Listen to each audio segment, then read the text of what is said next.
Uh-huh. Uh-huh. Uh-huh. Uh-huh. Oh yeah, it's going down. It's your boy Stepa. Tää biisi on omistettu kaikille lapsille. Mekin tekee tätä räppiä lasten takia. Ja me haluaa olla positiivinen roolimalli teille kaikille. Toivottavasti tehdään yhdessä tästä maailmasta parempi paikka. Check it out, y'all. Kävelin kadulla ja mietin juttuja.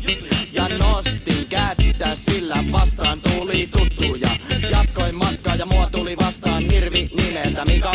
Koitin pidätellä naurua, kun sillä oli ärrävika. Se sanoi menen kauppaan, haluatko tulla mukani? Minä menin, minä näin, kun se varasti banaanin. Mietin, että mitä täällä tapahtuu, kun se hirvi katsoi mua ja sanoi ammuu.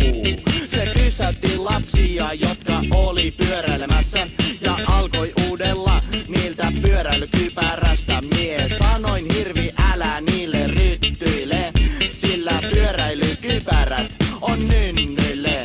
Vaikka komissaario Palmu siitä kerran sakotti, mut pyöräilykypärä se paskalakki onkin. Mie sanoin hirvi, hyvä, ole nyt hiljaa, tai nää penikat vetää sua turpaan. Hirvi sano okei, okei, okei. Se otti puukon ja lapsilta rahat vei. Soitin isälleni, että täällä ompi hirvi. Se otti haulikon ja ampui siltä pään irti. Kuiva lihat voit nyt kauas nähdä, ja seinä koristaa puolet hirven päästä. Ja tarinan opetus oli se, et ole hirvi tai et, mut mulle vittuile.